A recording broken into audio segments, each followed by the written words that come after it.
Everybody, and welcome to Ocean Spit, the little show about big things. It's 12 o'clock today, folks, and it's Tuesday, March 2nd, the second day into March. And boy, we got a great day for you guys today. Happy Ash Wednesday for you guys out there today. We'll get those ashes down if you guys do that or not. We haven't done that in years. I used to do it all the time as a kid. But happy Ash Wednesday. Hope you guys are having a good time out there. We had a great show lined up for you today. Now, folks, every show is dedicated to the first responders, the doctors, the nurses, the teachers, the farmers, the policemen, the firemen, but especially it's dedicated to people like you who tune in every day and send me those stories and emails and stuff, and really do appreciate that very much.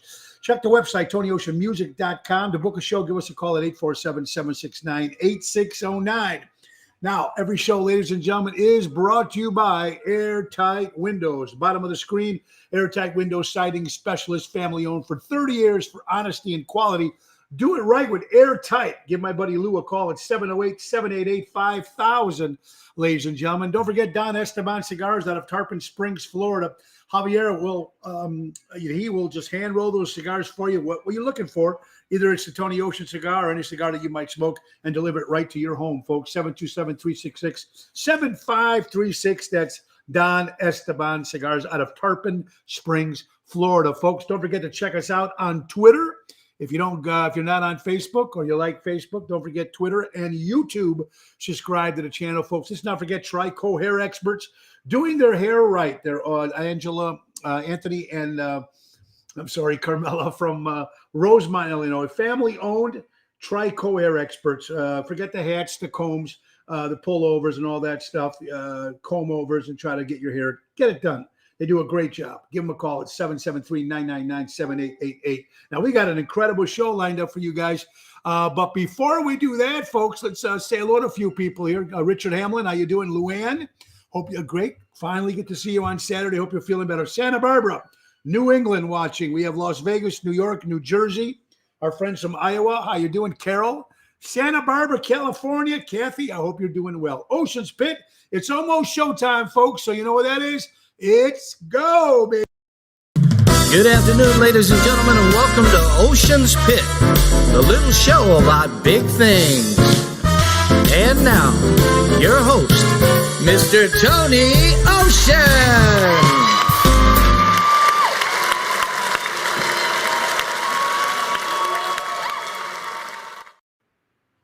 Thank you so much, Nelson, and welcome, everybody. Hope you guys are having a great day. We got a great guest down for you guys today. Boy, I'm telling you, before we bring my buddy Anthony on, or Tony Hunt, as I call him, Tony has been a musician in the Chicagoland area for many, many years. Been my friend for over 30 years. Great guy, songwriter. We have a lot of the same taste in music. But something that Anthony has that I've always found very fascinating is history and knowledge of certain things, and especially John F. Kennedy, President of the United States at one particular time, one of the incredible human being, and a lot of different stuff. We're going to talk about Kennedy and things that maybe we didn't know about Kennedy. We'll talk about some facts that we found out about Kennedy. We're going to talk about who might have killed Kennedy, assassinated Kennedy, with all the different theories out there. And Tony's been doing a lot of research on this stuff. So he's going to be on in a few minutes. But before we bring him on, folks, let's remember we got a lot of good stuff. Now, here's what's going on this week. Tomorrow night, we'll be at Zaza's in Lake Barrington with Jeff Dubray. Now, that is 7 o'clock hit. Friday, Chicago Prime Steakhouse in Schaumburg. 8 o'clock hit with Jeff Dubray. Saturday, Tavern on the Point will be in Edison Park with Jerry Jams Renda, and, of course, a special appearance by Mike Restivo. I got another new band called Mojo's Jukebox, doing the hits of Sweet and The Babies and John Waite and Raspberries and Trick and Billy Squire and Loverboy, Bryan Adams, all good pop stuff. So Mike Restivo will be joining us on Saturday. Sunday, we're back at the Club Arcada Speakeasy, Ron Onesti's Club Arcada Speakeasy. Sinatra Sunday, it's a 4 o'clock hit with Jeff Dubray. So Sherry, how you doing? Mark, hope you're doing well. Bill from Arizona, how you doing? Welcome, everybody, to Ocean's Pit. All right, so that's the week. We got a lot of stuff coming up, so let's talk real fast about the mini tour coming up between Florida and Arizona, folks. That's right. Friday, March 11th, we'll be at the Venice Community Center in Venice, Florida. Friday night, tickets are on sale at thewindycityboys.com. That's yours truly and my good buddy Greg Reaney, the Windy City Boys. We did it in 2020 because we couldn't play in Illinois. and we couldn't play in this crooked state of Illinois. So we were in Florida when we performed out there. We worked in Florida. We worked in Wisconsin. No problems. That's what it was. So that's how it started in 2020. So the Windy City Boys are going to be at the Venice Community Center on Friday, March 11th. Now, if you can't make it, folks, you can go to the WindyCityBoys.com and get a live stream. You can watch it from anywhere in the house, man. So check that out. Live stream from your sofa, from wherever you're at. That's Friday, March 11th. Saturday, March 12th, will be another special surprise. We'll be announcing that on Monday. The special surprise where we're going to be on Saturday, March 12th in the Florida area. If you can't make it to Florida, folks, come on down to Arizona. March 17th, 18th, 19th, and 20th, we'll be at Chicago West Fest in Arizona, folks. Chandler and Mesa, Arizona. Hosted by your favorite quarterback of the Chicago Bears, former Super Bowl champ, Jim McMahon, will be hosting the party. That's Oceans Rat Pack. It's going to be a lot of fun. Chicago food, Chicago stuff, Arizona. It's going to be a lot of fun. A lot of traveling for us, folks. Don't forget, April 26th, returning at the Casa Loma Ballroom in St. Louis, Missouri. Oceans Rat Pack meets Elvis Presley. That's right, Oceans Rat Pack. Frank Dean and Sammy meet Elvis Presley, our good buddy Everett Dean, one of the best Elvis guys out there. And that's at the Casa Loma Ballroom. And don't forget now, we got a big thing. We're promoting 2 shows. May 1st, St. Jude's benefit. Now, we did it at the Displays Theater, Ronald Estes Displays Theater in December. Bunch of different acts. That's put together by Nick Sahajas, the piano man, #1 Billy Joel tribute guy. And he's also my keyboard player and guitar player in the Dream Police. So he does it for his wife, Phyllis, her brother, Richie. So they put Jimmy Zito. So they put this big thing together, and we did it in December. We're doing it again. Join us. Myself, Jersey Girls, a lot of people are going to be there. A nice 17-piece band. It's going to be fantastic. That's for St. Jude's. All the money goes for St. Jude's and Jimmy's Zito Foundation. That's Sunday, May 1st. Now, the big one here, folks, is, I just want to talk to Tony and Lizzie about this, my 30th anniversary concert at the Displays Theater, Sunday, May 29th. That's right. 30 years full-time Tony Ocean, folks. 30 years is Tony Ocean, and we're so excited to have it at the Displays Theater. We're going to have Nick Sahajas put this big band together, and we're going to have everybody I've played with through the years join us for a couple songs. The Dream Police, the Rat Pack, the new band, Mojo's Right, Jack D'Amico from the old Rat Pack, Kim Peterson LeFew, Mike and Tracy from Good Clean Fun, Regina Karma, the Main Event Band, and the list goes on and on. Denise Tomasello. We got some surprise guests produced by Ron Onesti and Nick Sahajas, and that's Sunday, May 29th at the Displays Theater. No more vaccination cards needed, folks. No more masks. Woo! Welcome back to the regular world. And that's going to be a lot of fun. They lifted the mask mandates yesterday on Monday, and as well as the vaccine cards. So I'm happy about that. But that's going to be a great gig. So tickets are going to go on sale next week at oshows.com. And then, folks, we'll be in Natchez, Mississippi on June 6th. I'm sorry, 3rd, 4th, and 5th of June at the beautiful Mangolian Bluff Casino with the Main Event Band. I'm excited about that. All right. We got a guest on. We have a lot of fun. But before we bring Tony on, I want to get another sponsor out of the way because I do not want to interrupt Tony when he's talking. John Davey, Tony Toto. What's up, Danny Ramonde, everybody? The weather's perfect in Arizona. Well, I hope it is. I hope it is out there. All right, one more sponsor here, folks. Let's get one more before we bring my good buddy up, Tony. Deutz Power Center, ladies and gentlemen. Deutz Power Center, Great Lakes, servicing the construction and diesel industry in the Chicagoland area for the last 100 years. Call Sal at 224-276-6550. That's Deutz Power Center, right out of Elgin, Illinois. Ocean's Pit, the little show about things. Now, folks, you know the format hasn't changed. Monday, Wednesday, Friday, we have guests.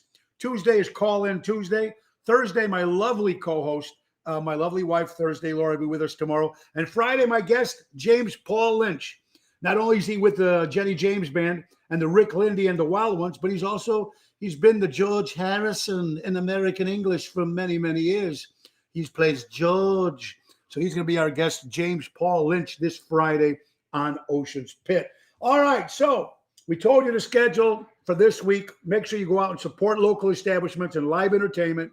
Get out there and support. That's what we need to do, everybody. Get out and have a little fun. The air is warming up a little bit, so it's nice. And we got those great dates we're going to go for.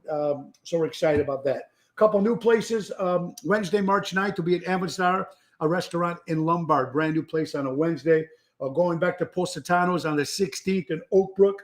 We'll be at Taverna on Division on the 21st, because we usually do Saturday nights, but I had no weekend dates to give him till April. So he's going to do a Thursday night. That's the 21st, Taverna on Division in Melrose Park. JC Pub on the 24th in McCook, Illinois. Bellagio on the 26th with Tony Toto. I'm excited, man. Back to Broken Oar on the 27th of March with Jeff Dubray. Rosario's on the 30th, and Zaza's in Park Ridge on the 31st. A lot of stuff. All right. It's time to bring up my guest. Anthony Hunt, better known as Tony Hunt, a great singer, songwriter in the music business for many years in the Chicagoland area. Great power pop trio called the Tree Shakers. They are off and on, and hopefully they can be back together soon, playing out at a venue near you. We love the same type of music, power pop. I was in a band with Tony and Lizzie, Billy DePaul Valentine many years ago with Chris Stan and Kurt Sabino. Some of the best times of my life is in that band, because Tony Hunt introduced me to music that I never heard before. Him and Chuck Fieldman at the time. My Uncle Ron was teaching me music of the British invasion. And I already had that. But the power pop stuff at 2020, Paul Collins Beat, The Records, Shoes, and all those great bands were introduced to me by Tony, Chuck Fieldman, and Lizzie Valentine, Billy DePaul. So it was great slamming some favorite songs. And we've seen each other off and on, and we still talk as much as we can. And he's a big historian on John F. Kennedy. So without any further ado, Anthony Hunt, Tony Hunt. What's up, brother? Hey, I can't hear you, buddy. I can't hear you. Check your volume.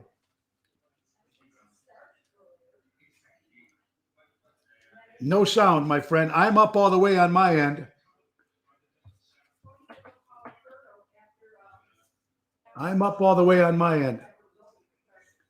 I hear no audio, my friend. No audio.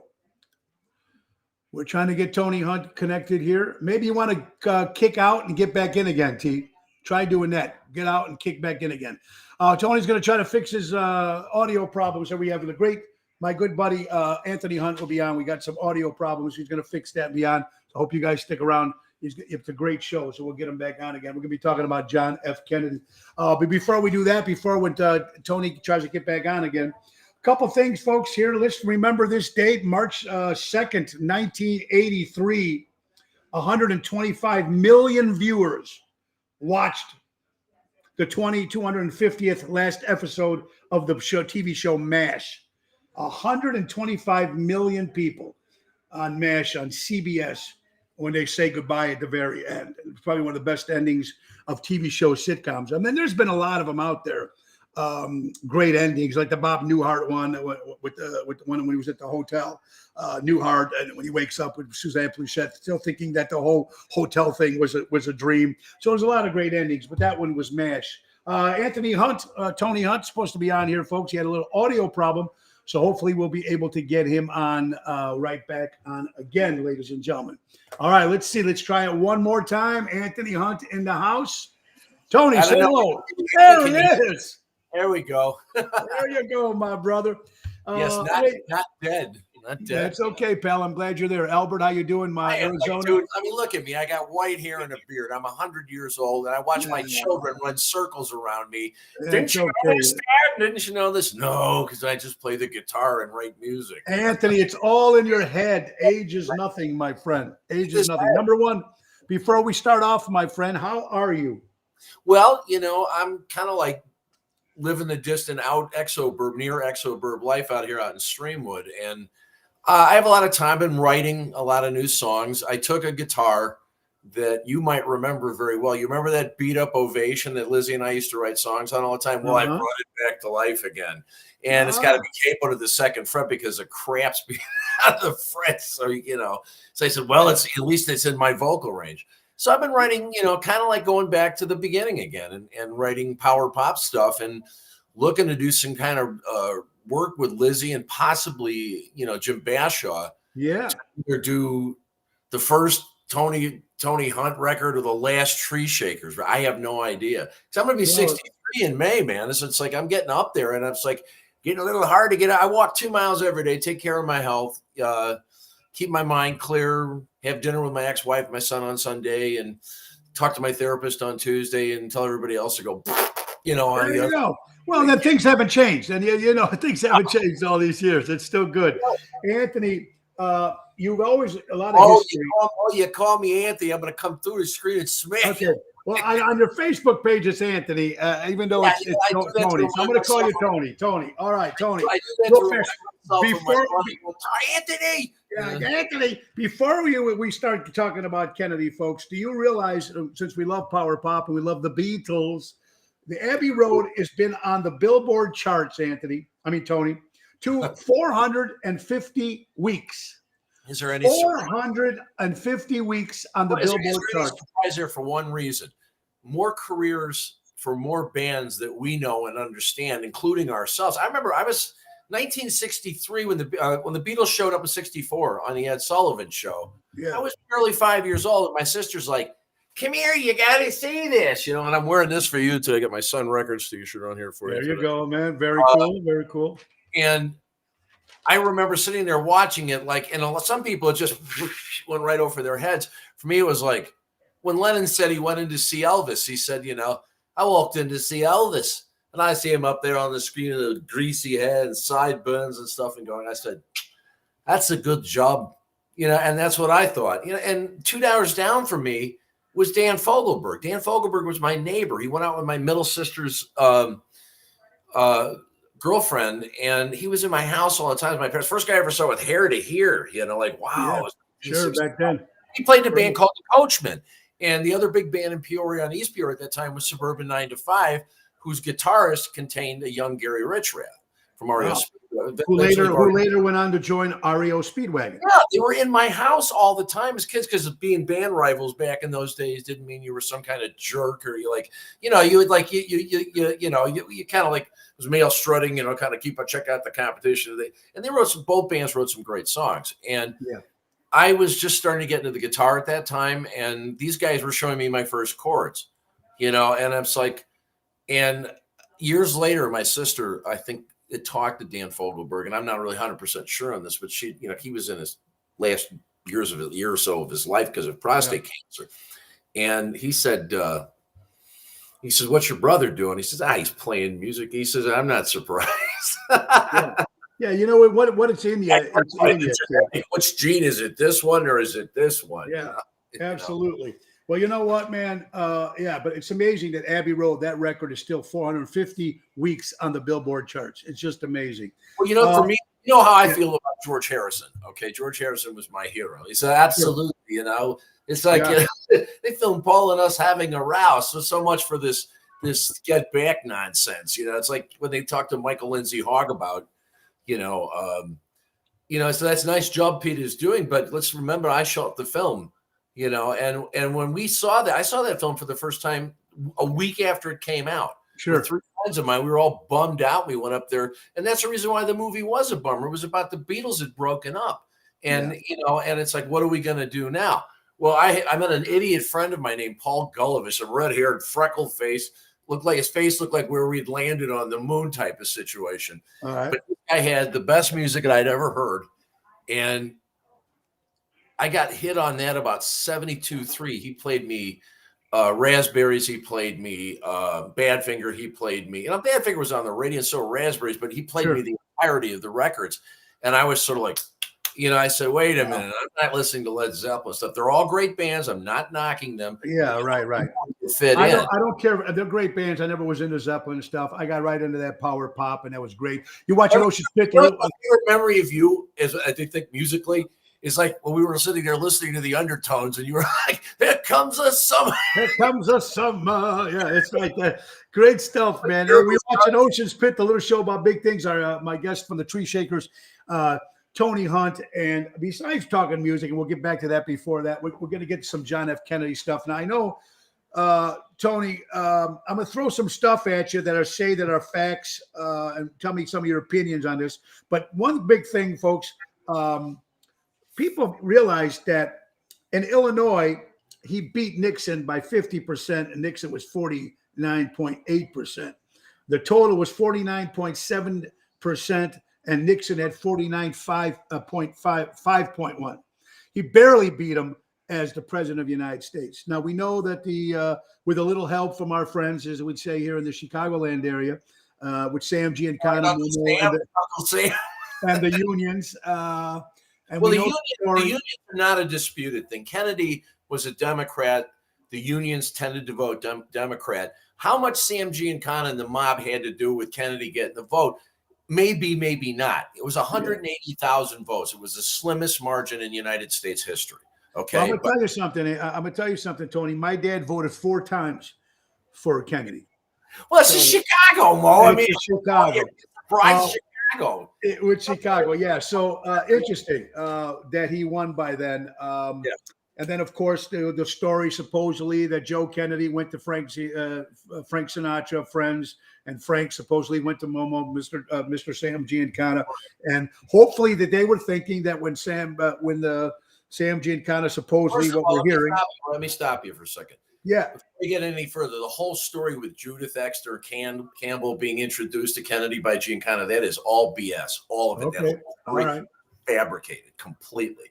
The CIA has their way of sticking things out in there. They always say there's nothing to see here. Well, if that's the case, then why did you appoint Alan Dulles, the head of the Warren Commission, who had been fired by John Kennedy for the mess that we got in the Cuban Missile Crisis, in the Bay of Pigs? Bay of Pigs. Which we're essentially repeating right now with those. Ukraine is Cuba right now. So you can just hear it now. Well, why are all those people putting all those missiles in Ukraine instead of Cuba? You know, I mean, Jack Kennedy had good information, knew what was going on. You know, if you want to know what I think as far as who was behind Kennedy's, well, we're gonna get to that in a minute. I'm just gonna throw some facts at you. Tell me what you think. First of all, here's a couple facts, Tony. John F. Kennedy was the youngest president, still correct? 42 years old. Yeah. Okay. Still. Number 2, Joe Biden was the youngest United States senator ever elected at 28, 29 years old. So that's a fact that we got there. Number 2, first Catholic priest, first Catholic president, correct? Yeah, isn't it amazing? It took us that long to come up with something to allow that, because we had probably, if you were Italian like you and Irish like me, we didn't matter to the Brahmins because they were all Protestants. Oh my goodness, he'll sell the presidency to the Pope. And he had to stand up in front of a group of ministers in Houston, Texas, and say, I'm not the Catholic president nominee for president. I'm the Democratic Party nominee for president. And I want to make that absolutely clear to all of you. And they peppered him with questions. And by the time Jack Kennedy walked out of there, nobody had any doubts about it. Now, what got him down was the Cold Warriors, the people that were there before in Eisenhower, John Foster Dulles, Alan Dulles, who unfortunately my son found out through genealogy were related to by marriage. Well, my family goes back before the Revolutionary War. Tony, you got a lot of history, Tony. Another thing we're talking about, the couple here, the facts. Of course, he was involved with the Cuban Missile Crisis, and that was probably. Remember now, the Marilyn Monroe stuff too is also questionable. They can't make any proof of it. But I'll tell you, one guy who was in there stirring the pot on him was J. Edgar Hoover. J. Edgar Hoover didn't like him because he didn't like his old man. You know, and you know, Jack Kennedy was a man transformed by the presidency. He may have been one way, but I'll give him all the credit in the world. The man, when he served his time in the Senate, the House of Representatives in the Senate, did his work. Lyndon Johnson even said, hell, I wouldn't have treated him the same way he treated me. And I had nothing but respect for the man. That's why he was cowed by Kennedy, and he wanted to out Kennedy. And you know, let's understand that the Civil Rights Act that was put out there was Jack Kennedy's idea, not Lyndon Johnson. Lyndon Johnson knew how to get in there and twist a few arms to get it done because he was Senate Majority Leader, probably still the most powerful Senate Majority Leader this country's ever had and ever will done. And he was, you know, I got pictures. I'm looking at pictures of him sitting up there, standing right up there, shaking FDR's hand. So you know Franklin Roosevelt. So you know if they go back along, another thing on this list, Tony, another thing on this list, had a troubled marriage. And Jackie, for a long time, took a very long time to accept to marry him. Now, you know, supposedly womanizer. Well, yeah, he had a story reputation about Marilyn Monroe, right? He had a reputation of being playboys, but the Marilyn Monroe thing and all that stuff, the way they played it up on the Kennedys at Surnow and those guys did, was, yeah, that's one aspect, and that's to play up to those kind of things, but they can't put a scintilla of truth behind it, because one of the people who went and told her that the president couldn't have anything to do with her, and this was in 61, early 62, before she committed suicide, was Peter Lawford, who she knew well. Yeah. Kind of ties into where you're at with a Rat Pack. With Okay. the Rat Pack. Well, you hear the story about that supposedly about Marilyn Monroe was sleeping with John and Robert at the same time. No, Bobby Kennedy. No, that's Okay. not. I will tell you this. It's one thing is certain sure about Robert F. Kennedy was he was faithful to his wife. He loved his wife, and he's got 11 kids to prove it. Yeah. Ethel Kennedy would have been a better first lady than Jackie Kennedy would have been in a material sense. Sense, I agree with you 100%. Another thing, they said that maybe she was pregnant with John Kennedy's baby. You know who did the autopsy on her was the same guy who found out later that Bobby Kennedy was shot at close range, was Thomas Noguchi, the LA coroner. He tried to say that, wait a minute, Bobby Kennedy was not shot by Sirhan. The bullet that hit his head was a 38. There was a guy by the name of Thane Eugene Caesar who was standing right behind Bobby Kennedy with a 38 in there. And what Bobby Kennedy's death did was bring the fact now that every presidential candidate has what? Secret Service protection. Secret Service. You're about that. Here's another thing, too. You served in the Navy in World War II. Yes. War hero. And if you look at, hero. coconut that sat on his desk that wrote the message on there that some guy who was a British stationer who picked up radio signals and taking his own risk on an island that was occupied by the Japanese, hoping he wouldn't get caught, was able to send that signal. And Jack Kennedy and the remainder of his crew were there. He couldn't help what happened. It was in the middle of the night. Who's going to run lights in the middle of a war? Yeah, sure, exactly. I mean, what, to be a war hero, that's fantastic. Of course, we knew that the Kennedys had a large family. That's true. We also, I didn't even know this, so I did some facts checking here. He's an award-winning author for a book called Problems in Courage in 1956. Profiles in Courage. Yeah. Profiles in Courage. At the time when Jack Kennedy wrote Profiles, and he also wrote a book before then, it was called Why England Slept, while he was still just getting ready to graduate from Harvard, and which the school there is the Kennedy School of Politics. And he wrote Why England Slept with the lethargy that led up to World War II and Hitler rising, and his father standing there placating Hitler with the Munich conference and a peace in our times. That was anything but the truth. And when he wrote Profiles in Courage, he was seriously ill. He had back surgery, which had gone wrong, and he had an infection, and he was down at the family's Palm Beach. Well, Tony, that's another thing on number 9 that you're saying. He had some medical he had a disease of the adrenal glands. Yeah. Jack Kennedy was bad ulcers. They said bad ulcers too. Oh yeah, but you know something? If you look at the things that we went through as a country when he was president of the United States, you look at the Cuban Missile Crisis and how that was handled. We were this close. I remember Sam. You remember Sam Donaldson? Yeah, the ABC News guy. He says, when I found out we were this close. I mean, this close. And my father had gotten an alert from the Marine Corps, and I was probably 3.5 years old at that time, 4 years old, sitting there with my dad looking at the TV. And I asked him years later, I said, Pa, did you get a notification to the Marine? He said, yeah. I told him basically, can I say the HE double hockey stick word? He said, I basically told him, go to hell. He says, why would I want to fly down to Florida to watch a war? It's going to last 10 minutes. That's it.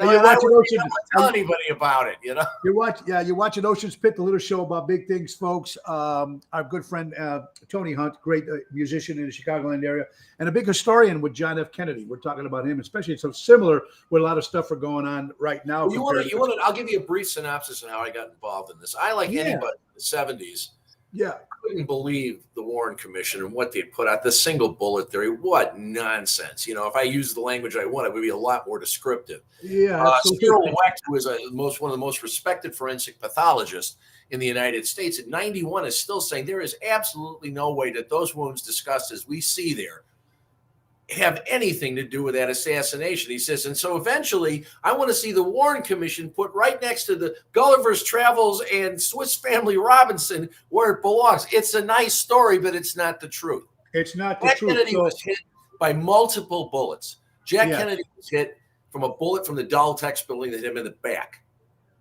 Okay. The Was throat Lee shot- Harvey Oswald, Tony, in your opinion, was Lee Harvey Oswald one of the shooters?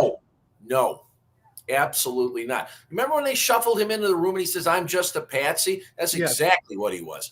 There was a girl by the name of. Well, we'll get into it. You want to finish up your synopsis, and I can get a little more substance. Yeah, here you go. Now, you were telling me something. I think when we talked, first of all, that wasn't he outside during the shooting supposedly? Right. I've ever seen the very famous picture of Jack Kennedy going like this. You can see him in the windshield, but you can't see his face. And you see all the guys from the school book looking back at the Texas School Book Depository, where there's a guy leaning out like this that everybody thought was Lee Oswald. It turned out to be a guy named Billy Lovelady. And when people are going in later and films, and he's sitting in there. I don't know why he's there. There's a lot of suspicious garbage that was going on in Dealey Plaza that day. Mainly, though, is you go around from this photograph from where you see Kennedy like this, and I've seen stills going around that will eventually work to the front of the Texas School Book Depository.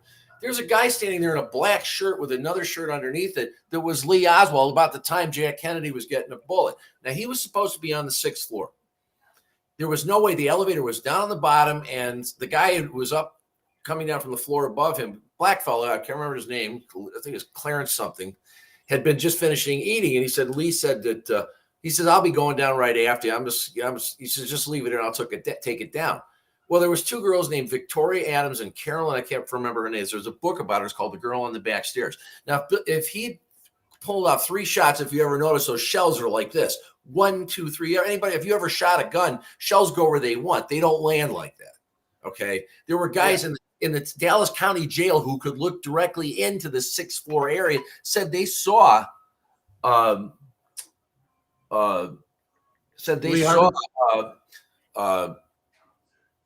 multiple people running around there. And the shot that hit John Connolly was fired from the other, and hence the weird angle. I mean, no bullet's going to go through Jack Kennedy's neck. Stop, take a right turn, stop, take a left turn, and go through somebody like that. It's impossible. It's impossible. And you know what? We were talking about the stuff that you were talking about. Here's a couple of, I'm going to throw these out at you, and you're going to tell me these are some of the people that came up with a list of 10 people that supposedly had intentions or had reasons to assassinate John F. Kennedy. And you tell me your opinion. We're going to start with number 10, the Secret Service. Before we get going, okay, yeah. I'm going to put this a top on it for you. Yeah. Everybody talks about the assassination. The mob did it, or this. The mob was involved. Jack Ruby was a bag man for Al Capone. Everybody knows that he's buried in Norwich, man. Yeah. You know, I've been by his grave there, and I said, I was going to go there. Jack, what could you really have told us? Jack Ruby. Well, yeah. Well, see, that was one of the things on the list. My dad's brother used to be working for Bechtel Corporation in Dallas during the 50s and 60s. He was in Ruby's Carousel Club all the time. Beverly Oliver, the blonde who was on the Knoll, who was a singer at the Carousel Club, a Colony Club next door to the Carousel Club, who knew Jada Conforte, the one who was the dancer that you always see. Sure.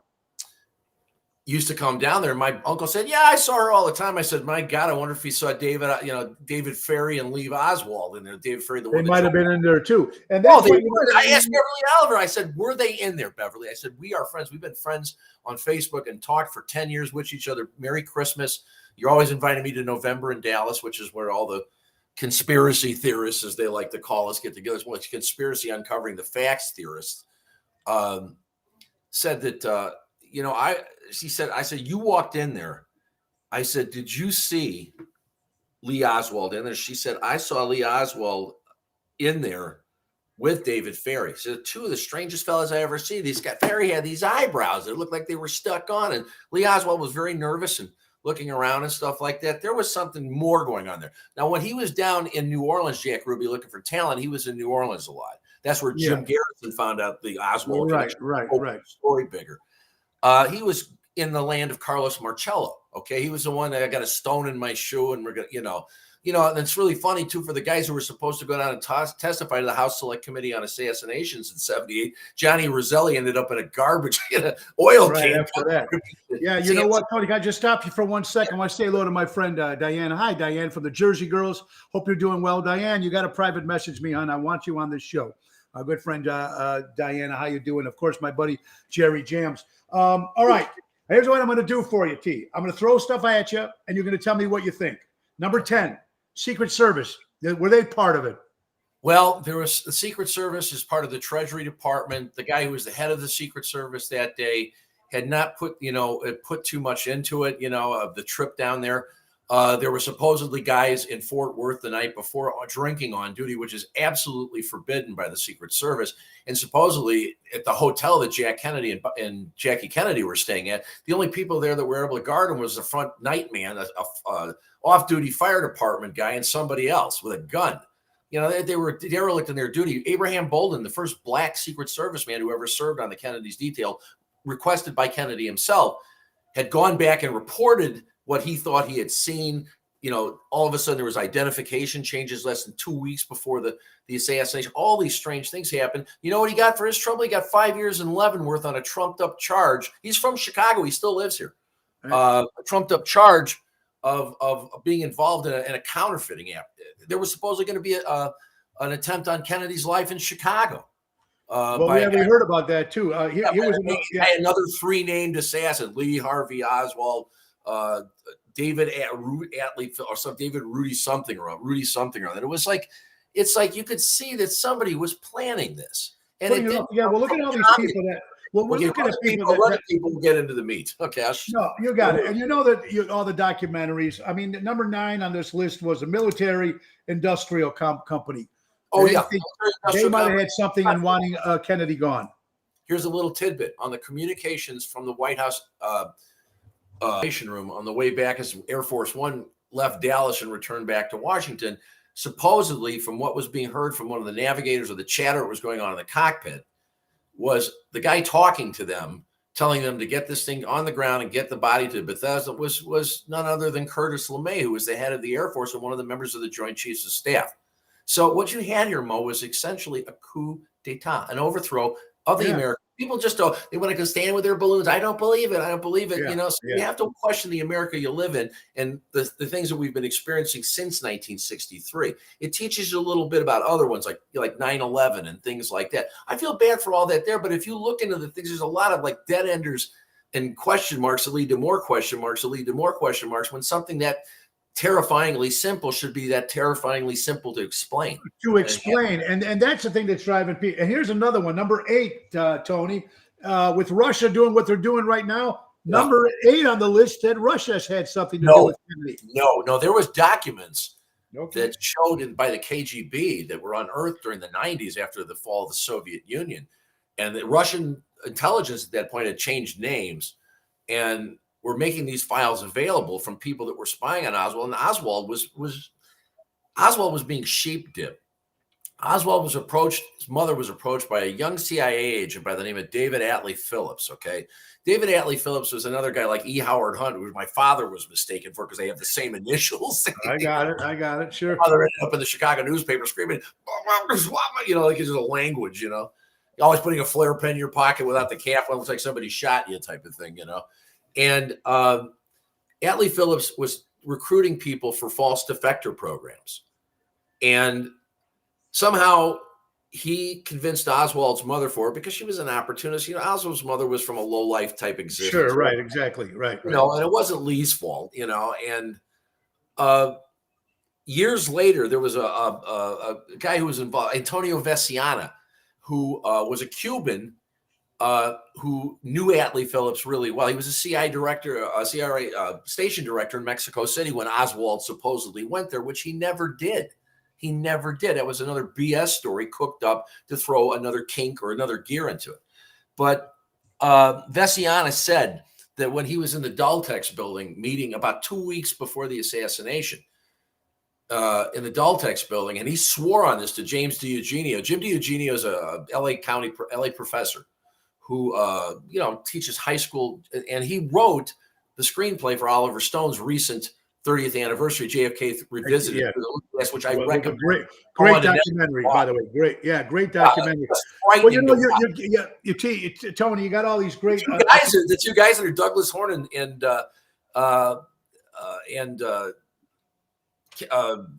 John Newman, and they were both friends. On Facebook, I wrote him. I said, "Great job on the movie." He says, "Yeah, you know how hard it was to get distribution, even though Showtime had handled Oliver Stone and the Untold History of the United States. And if you've never seen that, I recommend watching that. It'll make you not feel so great about the U.S., but it's the truth. No, it's true. I've seen it. It was fantastic. Another one, number 7 here, political components. I mean, there were other people that wanted him gone. Why? Well, as far as internal politics, I mean, Democrats and Republicans of the period, they weren't debased enough to think of that. That's these days. That's what these days are about. Well, you know what? Okay, what about anti-Castro Cubans? Anti-Castro Cubans were involved. Here's my belief on the Kennedy assassination. And most people, and I got to be friends with the guy who wrote the book that blew the whole lid up for it. It's called Rush to Judgment. It was written by Mark Lane. Mark, I got to know in the last year and a half of his life, and we talked. His last book said, the final word, my charging of the CIA and the assassination of John Kennedy. It was that serious. And the political end of it was one thing. It was the anti-Castro Cubans with the mob, with certain elements of big. So wait a minute, this is anti-Castro. What about Castro himself? Well, Castro. Here's a story that you should hear, and most people don't know this story. There was a book written called John F. Kennedy and the Unthinkable, and by the name of guy James Douglas. And there was a story in there that when Castro was interviewed, there was a young French journalist by the name of Jean Daniel. He had written an article on Cuba because he had gone to Cuba to talk to Castro. And Kennedy read this article. And this was less than 3 weeks before his assassination, a month before his assassination. And he said to Kenny O'Donnell and Pierre Salinger, his political advisor and press secretary, he said, I want you to get a hold of this fellow Daniel if he talked to Lechuga, which was the Cuban ambassador, and Castro. He said, I want you to get a talk to him because he's going to go down there and talk to Castro again. And I want to send him with a message down. So he came and Castro had a message for him. And the message was, he says, Mr. President, I applaud. And he said this to some interviewers. He said, we asked him, we don't want to be a Soviet satellite state. We don't want to be anybody's satellite. We want to run our revolution our own way. Yeah. Which kind of gives you respect for what calls itself communist. They're all Stalinists after Lenin and Trotsky died. After all that crazy stuff. Well, what about the CIA? Tony, what about the CIA? CIA was the heart of darkness here. They knew about it. They were complicit in it. There were pissed off people from the CIA who were involved in the Bay of Pigs, like E. Howard Hunt. Yes. The guy that Donald Sutherland played in JFK, X. He's really Lieutenant Colonel Fletcher Prouty. And there's a guy named Leno Sanik, if you're surfing on Facebook sometime, who has a great station he has to do out of this country because there's nothing to see here, called Black Ops Radio. And that's what Fletcher Prouty was. He's one of those military guys who went between the Pentagon and the CIA. He knew all these people. He could tell you stuff that would curl your hair. Well, I can just imagine. And then when you put CIA, you got to put, did Lyndon B. Johnson have anything to do with this? Lyndon Johnson was a convenient accessory after the fact. We will never know if LBJ knew anything before, but he abetted. He first said when the Kennedy was assassination, he believed in the autonomy of Texas, okay? He said, I don't want anybody from the federal government down in Texas telling Carr Wagoner what to do about this investigation. Then the phone call started to the White House. Nicholas Katzenbach, who was Bobby Kennedy's number one, man in charge, because he basically detached himself, and who wouldn't after your brother was murdered, heard from some other people, a guy who was related to one of the people that was working on LBJ's staff, saying, we've got to make people understand that Oswald was these. They didn't even want to look into that. And there's phone calls from Hoover talking to LBJ, and he's like, he says, they want to open something about this in the Senate, Mr. President. He says, I don't want this thing to turn into some three-ring circus where we've got Senate investigation and House investigation. Well, basically, we're saying, I want to get this done with. I said, well, I think we should. And then they started talking about how they assembled the Warren Commission. Now, that is named after, Supreme Court Justice Earl Warren, who had literally nothing to do with it. Gerald Ford he was a member of this, the Warren Commission, and he was reporting his findings directly to Hoover. Right to Hoover. Alan Dulles. It almost like someone was saying that Hoover and the mafia combined to get rid of him. Now, mafia, they had every reason to want to assassinate. J. Edgar Hoover never believed, honest to God, never believed in the organized mafia because supposedly Gambino had a picture of him and his boyfriend, who was his number 2 in charge, Dressed in women's clothes. having sex, okay? Oh. And he threatened him. He says, if you ever go with this, he says, this will be all over the newspapers in America, just like that. And So you he think was that out. Jack Ruby, so why did Jack Ruby kill Oswald? Because Oswald was going to talk? He was told to. Yeah, but why? To stop Oswald from talking? There were people visiting. There were people in the 2 weeks before Jack Ruby shot Lee Oswald. There were people showing up to see Jack Ruby that hadn't seen Jack Ruby in 20 years to come down. Some people from Chicago, people from New Orleans, people from New York, which means Gambino, Giancana, Marcello. Sure. Yeah. The facilitation of that was people inside the Dallas Police Department that let him in to get him that close to Lee Oswald. And I tell people, watch the slow motion. And Lee Oswald knew Jack Ruby. He'd known him since Jack Ruby's had contact. His uncle used to work for Marcello. And he knew Ruby. He met Ruby through that, who got him to David Ferry when he was a teenager working on the Civil Air Patrol. But the thing about Jack Ruby was told to do what he had to do. And it's a funny thing is anybody who went into his apartment a week after the assassination and saw stuff in his apartment mysteriously died. The very famous reporter Dorothy Kilgallen, you remember her being on those game shows. Patrick Haig, one of our listener viewers. His own defense attorney. Well, Patrick Haig but our friend here watches the show just mentioned he typed in Dorothy Kilgallen. Exactly. Sure. You know what? I don't understand, though. To kill Oswald from what? Because he needed to die or because he had information he was going to tell Oswald would have spilled the beans. Jim Garrison believed this firmly about Lee Oswald. He says, I believe that Lee Oswald was a good Marine who got misdirected. Lee Oswald was the kind of guy, when he was stationed in Japan, his job was meteorology and to track U-2 flights over Russia and sometimes over China. They would take them to the Philippines. You don't get selected for stuff like that unless you've got clearance with the Central Intelligence Agency, because a good deal of the pilots that flew those missions back in the day were not Air Force, regardless what it said on the planes. And that includes Gary Powers, the one that got shot down. And a lot of people like to say, well, Oswald must have given them information because he was already in the Soviet. Remember, he defected to the Soviet Union. Right. He was sent there to try to get into the Soviet apparatchik, all right? When he came back, he had no questions asked. His wife was allowed to come in. You're talking 1963, just 2-3. And that's completely out of the norm. And it stinks of intelligence all over. He was taking Russian language tests. There was a guy named Nelson Delgado who used to be on the firing line with Lee Oswald. And my father was a Marine drill sergeant, so he told me about it. He never believed it in the first place. Because I told him, I said, what about this guy? I said, what's Maggie's Drawer spot? And that's before I ever heard it in JFK, where Walter Matthau playing Russell Long talking to Kevin Costner. Yeah, on the sure. Right.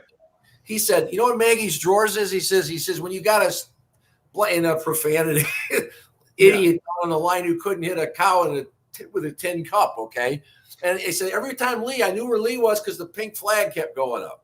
So this guy was supposed to get 3 shots off in 6.2 seconds with a manual bolt-action rifle, trying to reacquire his target with a scope that was almost 0.10% off. It's crap from end to end. You know what, Tony, what's weird, my buddy Greg Reedy, another great singer in the Chicagoland, now he's in Florida. We got that show coming up, the Whitney City Boys. Yeah. I'm looking at Mojo's jukebox. I want to that's going to be good, too. Magic Horse, the baby. Let me tell you what Greg Reedy said. When I was in the U.S. Marine, because Greg Reedy was a U.S. corporation, had a top secret security clearance, and I can only say the reality of what we heard on the news is never the whole. Oh, absolutely not. Or even reality. Just saying, dig deep and verify always. He also said they were all CIA pilots. Oh, sure. They were all CIA pilots, almost all of them. Let me ask you something, all right, he's gone. Their job was to go over to fly over the Soviet Union and find out where their missile sites were until Soviet anti-aircraft missiles got to the point where it didn't matter. They had to build the SR-71, and then we have satellites now. So, we don't start killing people randomly. Do you think that the reason why they killed Bobby Kennedy, too, because he was trying to do the same thing John was? Bobby Kennedy had said to a reporter the night of his victory in California, was talking to Douglas Kiker, who was an NBC reporter and Paul Schrade, the guy who was right behind him, got the bullet right here. I got to be friends with on Facebook. He's 92 years old, still sharp as a tack. And I sent him something on Bobby Kennedy's assassination. For some reason, all the TV footage didn't show up for years. I said, "Do you remember this stuff?" And we talked for a while. Bobby Kennedy was his brother's counsel. Bobby Kennedy knew what was going on at that point, but he said that night to Douglas Kiker, they asked him, he said, "Were you ever satisfied with the Warren Commission?" He says, "No, I said what I said." He goes, "I said what I said in order to keep order and not rock the boat." He says, "But I never believed it, ever." He says, "Only the power of the presidency will allow me to look into that fact." Well, he didn't make it there, did he? No, he did not. But you know what? Now, here's the question, though, Tone. Why did Ted Kennedy? Sirhan was under the influence of something. Well, he was on something too. But what about Ted Kennedy? Is that why Ted Kennedy didn't run? Because he probably would have got assassinated. Ted Kennedy didn't run because it was like I don't know if you ever saw Oliver Stone's Nixon with Anthony Hopkins playing Nixon. He says, "Well, Teddy Kennedy can't run for president because he drove a car off a bridge and killed some broad." Right. And basically, that was it. And it turned out to be the right assessment at the end because it was wrong of the public to put that kind of crown on a guy who had only been in the United States Senate for the last 5 years and had to endure the murder of two brothers. And what do you think? What did you think? Kennedy ended up becoming the lion of the Senate. He did his best work in the United States Senate. More compromises went between him and Republicans, him and John McCain, him and this guy, him and that guy. And the way he did it was beautiful. He should have never been president. He did a great job as a U.S. senator. You saw him. Whose ear was sitting there when President Biden was sitting there, like the Senator Biden? Who was talking in his ear in the Judicial Committee? Who was talking in Obama's ear when he was Ted Kennedy? Ted Kennedy. The way Obama used Ted Kennedy's and the Kennedy family's knowledge, was awful. Well, what did you, Tony? What did you think of Oliver Stone's movie? JFK. Yeah. JFK, the original movie when it first came out. Yeah, when it first came out, and I got the director's cut. And, yeah, me too. Me too. When it first came out, it was, by the way, it was getting hounded before it even had hit the screens. You know that the screws were getting put on from the higher levels of the government. Don't let this crap float to the surface again. We can't deal with this right now. Trump said he was going. I'm going to release the Kennedy assassination. He didn't do it either because somebody got to him too. You don't do it, and I'll tell you this thought. This is what always encapsulates it for me. George Herbert Walker Bush, or Bush 41, said the American. He was director of the CIA for almost 2 years, and he's a Yale man. Most of these guys were all Yale men. He said if the American public ever knew what we did, they'd be chasing us down the street with torches and pitchforks. So is that why, Tony? The question is that why we will never know who really assassinated President John F. Kennedy? We have a pretty good idea. If you watched JFK Revisited through the Looking Glass, the Assassination Records Review Board was a direct result of Oliver Stone's movie. So much pressure got put on those people. The guy who was the projectionist, that's Bob Groden, the guy who discovered the Zapruder film, illegally made a copy of it and got it to the American public. I remember him sitting on some show with Dick Gregory and Rivera. Yeah. They're showing us the American public and everything. This is 1975, mind you, because it was bought by Claire Booth Luce and her husband, Henry Luce, who owned Time Life Films. Now, those splices and those things that showed up, like when you see the sign jump up and stuff like that, that somehow or another, that film ended up in the hands of NPIC, which is National Photographic Identification Center. How much you think, Tony? What do you think? Who uses them? CIA. CIA. But how much do you think they paid for that film? Or you think they just took it? They did. They bought that film from Zapruder for about $10,000. And what year was that? 1960. They bought that film in 1963. Later that year, just maybe early 1964. Did that guy ever write a book? Did the guy ever? No, because Zapruder probably told. Like the Luces were noted conservatives. They were involved. They were in a thing called the Biopoly affair. They were involved in trying to get soldiers into Cuba, which ended up culminating in the Bay of Pigs invasion, because they couldn't keep their fingers off. Write your books, publish your magazines, and stay the hell out of politics. And they couldn't help it because we were so whipped into fervor about anti-communism. It's anti-Stalinism. That's not communism. They just use the flags and the accoutrements of it, to scare the hell out of you. You know what? People say Vladimir Putin. You know what Vladimir Putin's name is in English? No. Walter Rode. You afraid of Walter Road? No, you're afraid of Vladimir Putin. Yeah, right, exactly. But You do know? you think in our lifetime, Tony, or our grandkids, will they finally release that? And if they did release it, what would they be chasing? It almost is true, like chasing Frankenstein with the torches. Possibly. But you know what? History usually wins out for the victors because people that were involved in the Kennedy assassination saw it. Beverly Oliver Massengill is the woman in the red coat. Look at the Zapruder film or the Nix film where you can see Kennedy's head being blown out from the back. Yeah. And there's a black spot in the Zapruder film that a friend of mine, a guy who's a noted cinematographer, blew up. He says, look at this. There's a hole there. The hole they said that was there, they tried to cover it up. Who did that? Who did that? This was a conspiracy of the First Order trying to involve. Tony? Do you believe he was a good president? And what do you think would have happened? What do you think would have happened if he didn't get assassinated? We wouldn't have gone to Vietnam. And that's a God's honest truth. There was a thing called National Security Action Memo. And it's mentioned in JFK 263, which said he was sitting there, and there's a famous picture of him sitting there with Max Taylor, who was a chairman of the Joint Chiefs, and Robert McNamara, who was the Secretary of Defense. Sitting there, and they presented the plan to him. And George Ball, who was a bumblebee in LBJ's ear during the whole time of the Gulf of Tonkin, and said, well, did they torpedo him or didn't they? That's how it started. 58,000 American boys dead later, okay? He said, Mr. President, with our projections, because we had people over there in Vietnam in those days, advisors, some people were actually combating, going with the ARVNs, the Army of the Republic of Vietnam, you know. Well, let me ask you something, Tony. Do you think something like that can happen this day and age to a president of the United States? Not with the Secret Service protection that the president has, no. But, you know, we train people down at Fort Benning, Georgia, to be Type Diamond's assassins. You've seen the movie with Mark Wahlberg, haven't you? Yeah, absolutely. Yeah. I mean, there's a guy who can hit somebody from a mile and a half away if they're steady. Now, here's the thing you have to remember. Within the first half an hour of the news broadcast, CBS, NBC, ABC was a little more skeptical. The rifles changed 3 times. First, it was a Mannlicher Carcano. First, it was an Enfield. Then it was a Mauser. Then it was a Mannlicher Carcano. And you see these guys shifting around it, and there's like 3 rifles sitting down there. It was like, what the hell? Pick one? Pick one, right? It's like multiple choice. Now, isn't it true, though, I heard something that like in Russia or somewhere in Japan, they already announced him dead before he was actually dead?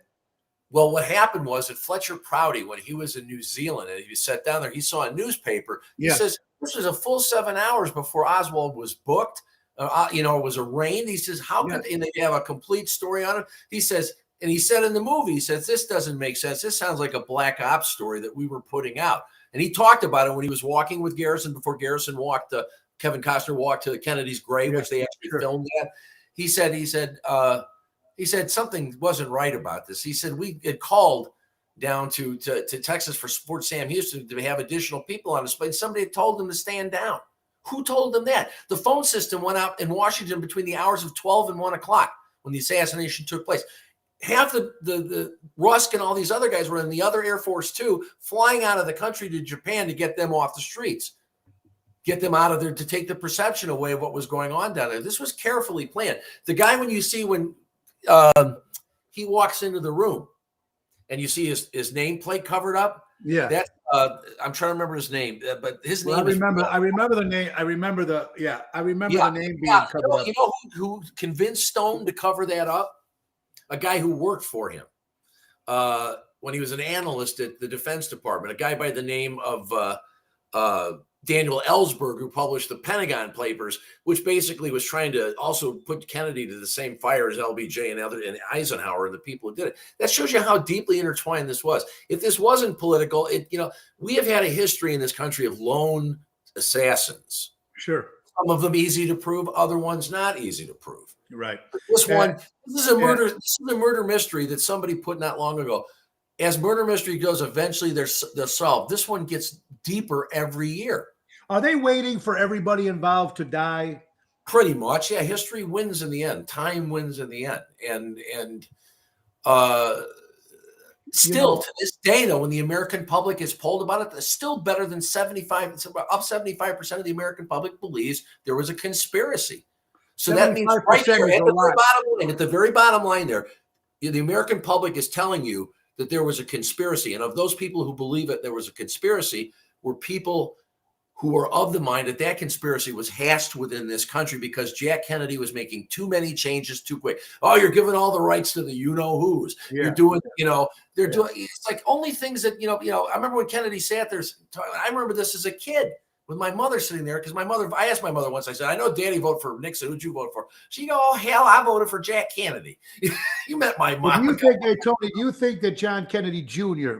would have been the president if he was alive? The kid. No, he's not a politician. He wasn't.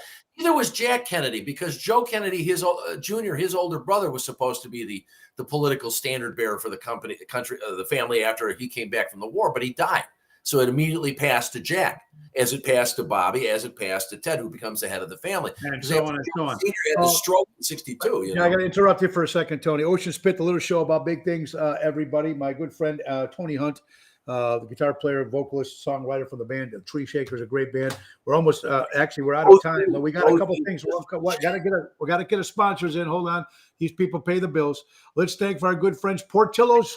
Don't forget Portillo's, everybody. Fundraisers, we all love Portillo's, folks. If you're looking for a fundraiser or a nonprofit organization looking to have a fundraiser for Portillo's, or call our son Joe at 224-636-3646 and set him up, or go to jfank@portillos.com. If you have the fundraiser, after they sell $200, you get 20% of the proceeds. Let's not forget my wife's company, of course, Laura Ocean Solutions, increasing profits while reducing credit card fees. She can take care of it, folks. If you have a company that runs with credit cards and uses credit cards, she can save you a lot of money. You know why? Because she owns the company, and she's very good. So check it out. Call LauraOceanSolutions.com. Ladies and gentlemen, we have come to the end of the hour, unfortunately, and I could talk to Tony Hunt for forever on this topic, and I'd love to have him back on again and talk a little bit more about the power pop and other music as well. Just folks, before we do go, and then we'll have Tony give us a closing. Let's not forget, folks, to give us a call at 847-769-8609, the Tony Ocean Show on Facebook. You can find us all our dates coming up this Thursday, Zaza's, Lake Barrington, Chicago Prime on Friday, Tavern on the Point on Saturday, and Ron Onesti's Club Arcada on Sunday.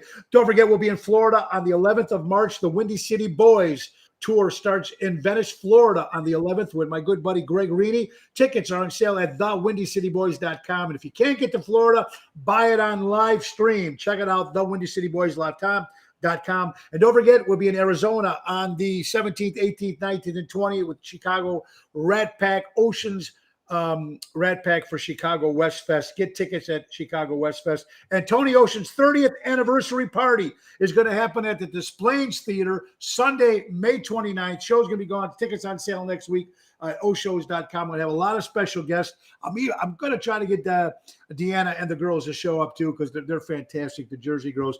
But folks, before, let's have Tony real quick, if you can, give us a quick closing. What do you anything else about the Kennedy thing that we don't know? And we are running out of time. So go ahead. Give me something. The thing that everybody should have to come to grips with is that the Kennedy assassination was initially blamed on outside communist influence. When, like I said, that Jean Daniel was with Castro the minute Kennedy was assassinated, when somebody came running into the room and said, Kennedy's shot in Dallas, and Castro looked over at them. He says, this is not going to look well, and we are going to be blamed for this. And he said, and we were so close to getting him to open up so I could trade with the rest of my South American partners, not be under the thumb of Russia. He says, and if he would have done that, he said, I would have seen him as the greatest president as FDR. FDR. Another thing, man, we know how much he loves cigars. Now, folks, he bought 1,200 cigars before the trade with Cuba. So he had 1,200 cigars in the United States. He smoked something called an H. Upmann, a Corona, and he smoked 4 to 5 cigars a day. John F. Kennedy. He also smoked the slim ones too. You'll see him once in a while with the cheroots type ones too. O'Donnell always used to say, he says, I could never get close enough to Jack to talk to him because there was a smoke cloud between there. I said, one of us is going to die from this, and it's going to probably more likely be me. Right, exactly. Ocean's Pit, the little show about big things. Brought him into the sphere. They went to school together at Harvard because Bobby Kennedy played football. Ted Kennedy, if he hadn't gone into politics, was drafted by the Green Bay Packers. So there you go. Well, yeah, T, there's a lot of history, buddy, and unfortunately, we are out Let's of time. do it again sometime. If you want to know more, I can take you down the entire Please path. do. I want to have you back on. If you are really on, I got to get them back on. We're going to have more questions. And what we'll Talk do about is music, and next time people will really hate us. we're going to get you about music too, because you got a lot of history in that. We'll talk about that. But we have to go today, folks. Anyway, I want to thank my guest, Tony Hunt, a great friend for many, many years, a great singer-songwriter. Check out the band, the Tree Shakers. Hopefully, you guys will put on one more show, come out with a show. You got it. Hey, thank you guys so much. I've been saying, hey, Ella, you ever see the shoes? There's no the. Absolutely. Remember, folks, thank you guys so much. And let's not forget the last sponsor before we have to go, folks. That's Patriot Funding Incorporated. Money lending, commercial money lending at its finest. Give Dave Antonelli a call, 630-685-4730. He's right out of Roselle, Illinois. Everybody knows my buddy Dave. Everybody, I want to thank our executive producer, April. Also, my lovely wife, Laura. And most of all, thank you, lovely people, for watching every day. We'll be back tomorrow with my wife, co-host, Laura Ocean. And Friday, James Paul Lynch, guitar player for Jenny James, Rick Lindy and the Wild Ones, and he plays George Harrison in American English. So he's going to be our guest on Friday. Yeah. Thank you, Tony. And guys, the great words of Ringo Starr, peace and love, peace and love. Go out and support local establishments and go see live entertainment. God bless you all. Thank you, Tony. Have a great day. Keep an eye on our page, Tree Shakers, because there'll be something up there before I get much older than I am now. Don't worry about it. You'll be great, man. You don't worry. The age is nothing. You got it in your heart. Mauricio, I love you. I love you, Tony. Be careful. Give my best to Lizzie and everybody. God bless everybody. Hey, guys, we got to go. It's time for Nick Sahajas to take us out. Bye-bye. Yeah, finally. Take us out, Nick. Time to go, it's the end of the show. See you later from Tony O. Goodbye, everybody. God bless you. WindyCityBoys.com. The WindyCityBoys.com. Get your tickets. Florida. Thank you, guys. Have a great